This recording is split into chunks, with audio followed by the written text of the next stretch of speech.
I'm Not Going Anywhere, Baby by Dark Hero. This story has a content warning for abuse. It's been a little over 8 years since my dad died. We were so close. I was always his little girl despite being such a rotten kid. Whenever I rebelled or lashed out, he would always approach me with a warm smile. He'd be there to make sure I went back on the right path. He'd ruffle my hair, tell corny dad jokes, and bring me my favorite snacks whenever I had a bad day. When someone broke my heart, he'd be there to give me a hug and assure me that I was much better than I thought I was. My dad was my hero, and not once did I ever think that anything would happen to him. That was until his tall and heavy frame turned frail and skinny. His loud laughter was replaced by wet coughs, and his bright blue eyes became cloudy. My mom and I were a wreck, but just as he stayed by my side through the tough times, I stayed by his. Even as he was on that hospital bed, hooked up to all sorts of machines, he would ruffle my hair and tell me one of his corny jokes. The days he was at the hospital felt like months, and with each passing moment, he was getting worse. The day finally came when his condition had become critical and he was beyond any help. I was there as his life was flickering out. I gripped his hand as he gave me a smile. I begged him to stay with me. I told him that I wouldn't be able to make it through this world without him. A tear ran down his cheek as he wiped away mine, and he told me, "I'm not going anywhere, baby." The days that followed just didn't seem real. As the day of the funeral came, I just wished that everything was a really long dream. As I sat there at the front row near my dad's open casket, I listened to my uncle give the eulogy. I couldn't cry anymore. Hell, I couldn't feel anymore. My uncle's words, along with the constant barrage of condolences from others, became muffled static in my ears. I couldn't do much but lock myself up in my room for a while as my mom tried her best to go on as a single parent to a teenager. In my deep depressive sleep, I had dreams of my dad standing at the foot of my bed, watching over me. He looked as he was when he was alive and healthy. He flashed me that warm smile of his. I called out to him, telling him how much I missed him, and how much I needed him to stay. He would place a hand on my cheek and tell me, "I'm not going anywhere, baby." When I would wake, I could still feel his warmth of his hand on my face. That morning, I caught my mom before she went to work. She pulled me in for a hug. "I think about him all the time, too," she would whisper in my ear. When she released me from her embrace, I nearly jumped when I saw a familiar face behind her. My dad was standing right behind my mom with a smile on his face. I stood there in complete awe as my mom gathered her things and walked straight through him. She said her goodbye and told me she would be home a bit late that night, but my attention was completely fixed on my dad. I didn't know what to do or say. The only thought in my mind was that I had snapped and began hallucinating. I opened my mouth, but all that came out were high-pitched squeaks and unintelligible jumble of words. Dad let out a chuckle, and the words that came next made me break down and cry. "I'm not going anywhere, baby." If I was hallucinating, then so be it. The next few days I would see my dad wander around the house. He didn't do much else besides walk around and watch over us. When I would speak to him, he would just smile and say that he wasn't going anywhere. It made me so happy. I didn't care as long as I could see him. It helped ease my mind, especially as I caught my mom crying to herself in the living room. My dad was standing in a corner watching her. I was absolutely sure that I was the only one that could see him. I sat down next to my mom and told her as I held her hand that Dad was watching over us. We sat there and cried for a while. Then I felt my dad's hand ruffle my hair. Things got better. I was able to go back to school, and Mom was able to make ends meet with a promotion at work. As time went on, the happiness in seeing my dad every day had started to wane. A year had passed, and seeing him just wander around the home would wrench at my heart a bit. All he did was walk around for a bit, stand for a moment, and stare. When I would talk to him, he would ruffle my hair sometime, but he would always say the same thing. and it was the only thing he would say. "I'm not going anywhere, baby." I started to feel sorry for him. Another year passed. I was 18 years old and getting ready to graduate high school. I was preparing to go off to university, and Mom had found a boyfriend. I was happy she was moving on, but it made me really sad to see my dad just staring at them as they sat on the couch together. Maybe that's what started the changes. I'm not quite sure. Dad had started to move slower around the house. I was still the only one able to see him. One day I followed him around. His movements were so robotic. I never noticed at first. Maybe it was looking in rose-colored glasses, but the color of his skin had started to dull. I'd call out to him every now and then, and he would turn his lips into a grin and would say his phrase like he always would. After a few months, I was packing up and ready to go to college. My mother was sobbing, and her boyfriend was wishing me good luck. I reassured them that I would be back as soon as I could, and I looked behind them into the house to see my dad, now sitting on the floor, just staring at us, at me.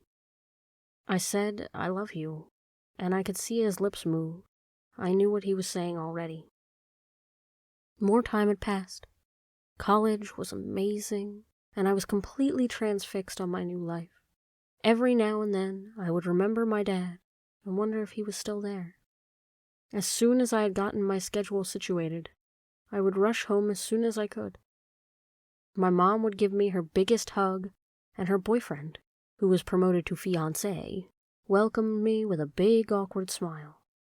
My mom assured me that she had left my room exactly how I left it. I thanked her and ran straight to it. As soon as I opened the door, I let out a yelp. I almost forgot my dad until I saw him sitting on my bed. He looked up and stared at me. He looked different. A lot different. He was so thin. I could see his bones through his pale, bruised skin. I was just shocked to see him. He didn't look good. He stood up and slowly shuffled towards me.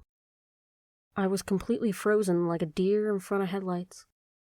The closer he got, the more I could see that the once warm soul I had seen had turned cold and gaunt. As he inched closer, I could feel the air turned frigid. For a moment, I thought I could see my quivering breath between us. I could smell him, the smell of rot slowly filling the space around us. "Dad?" I forced the words out of my throat, and he lifted his hand to reveal long, bony fingers that tightly gripped the top of my head. He moved his face to mine, and I saw his eyes were gone. The sockets were filled with empty black voids.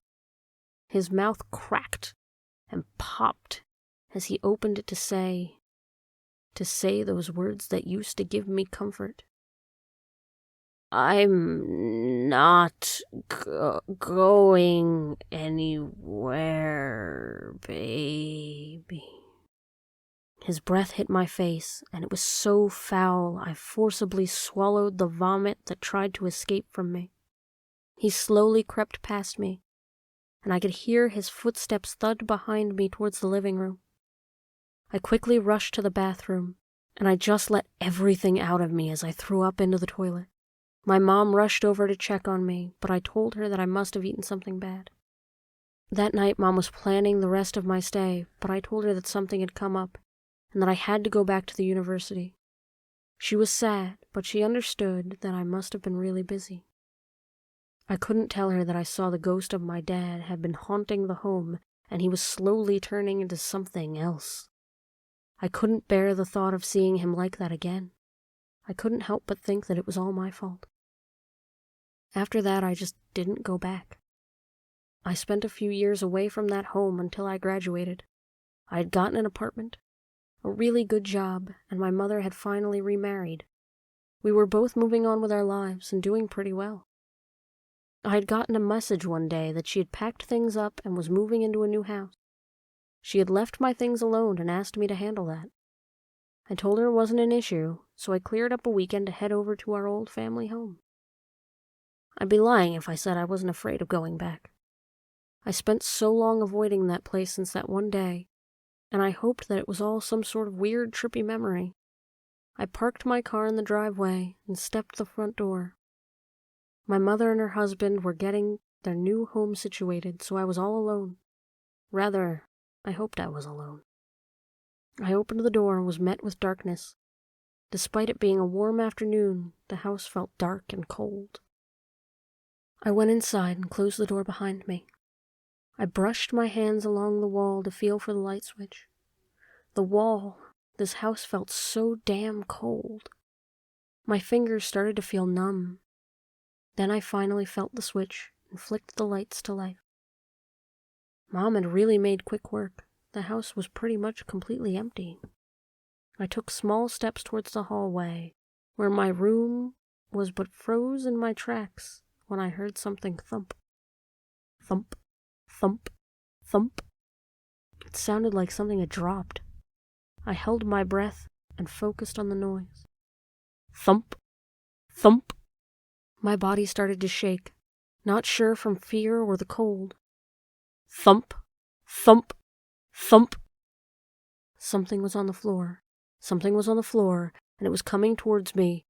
Thump, thump, thump, thump, thump. Whatever it was fucking fast, and the only thing that blared in my mind was to get out of there. I turned my attention to the front door and sprinted towards it. I placed my hand on the doorknob and turned it until my legs were pulled from underneath me. My head slammed into the door. Then my upper body came crashing onto the floor. I tried to get up, but whatever was held by my ankles began to drag me across the room. I screamed as I was helpless to whatever had me in its clutches. I dug my fingers into the vinyl flooring and tried to impede it. I kicked wildly until it finally let me go. I was like a frantic animal as I crawled to the front door. My whole body was aching. Then a deep and guttural voice erupted from behind me, causing a frozen jolt down my spine. "Not going anywhere." I turned. I so stupidly turned around to see what my dad had turned into. The thing that was my dad had long limbs that stretched upward to a joint, then dropped down to his hand like some kind of human-like spider. The body was now covered in purple, rotten flesh. Its tongue was wide open to reveal jagged yellow teeth, a wriggling forked tongue, and black bile oozing onto the floor. His face was so skeletal, and his eye sockets were massive. Most of his rotten, peeling face was 2 black holes for eyes. Its body was shaking. No, its visage was morphing like static, as if it was struggling to stay here. It tilted its head, and its neck made a noise like maggots were crawling inside it. I cried and yelled for it to go away, to return to the depths of my mind, or to cross over to the other side, whatever it took for it to just fucking go away. It crawled over to me. It was so fast that I couldn't even react. He was over me, and I was on the ground, curled into a ball. All I could do was look up at him in absolute terror. "Please, I'm sorry. Just move on," I cried out to him, but my words fell upon deaf ears. It took one of its long, spindly limbs and placed a disgusting, decaying hand on my cheek. "Not go, not go, not go, not go," it said over and over as it rubbed its fingers on my cheek. I thought it was going to pull the skin off my face. It pressed its nails into my face and slowly raked them up to my hair. I felt blood starting to pour out of me. I just cried more from the pain. It seemed to notice as it tilted its head in confusion. It then took a hand and began to dig into its other arm. The squish and tearing of flesh filled my ears. I looked up at it to see that it had removed a chunk of meat from itself, and it pressed it up to my lips. I shook my head to avoid its disgusting meat away from me, and it let out an angry scream. It was more of a beast's howl. I closed my eyes and I tried to call out to him again. "Dad, I'm sorry. But it's okay now. Things are better, and you need to move on now." We moved on. We're okay. I didn't hear anything, and there was a long dead silence. I opened my eyes and saw that it was gone. I slowly picked myself up to see that it was in a corner, just staring at me, with its black void for eyes. It howled again. I'm not going anywhere, baby. I broke down and cried as I looked at him. Really looked at him and said, "It's okay. You can go now." As quickly as he appeared, he was gone. No trace of him was left besides me, standing alone in the middle of our old home, bloodied and bruised. It was okay, though. I was ready to go on. I was ready for a long time now. The dark, cold air that surrounded the place was now lifted, and I was just there. Years have passed, and it has been over 8 years since my dad died. It's been a few months since he finally let go and moved on himself. Everything seems to be going well, and I hope that in whatever life there is after this, my dad can properly heal and go back to his old self. Now, I wish I could end this with a happier note, but there's something else. I'm not sure what happened with my dad. Was it a selfish wish from a little girl, or was it a father trying his hardest to watch over his family? I'm not quite sure, but since that day, I've been seeing more things. I want to help them, but they look much worse than my dad.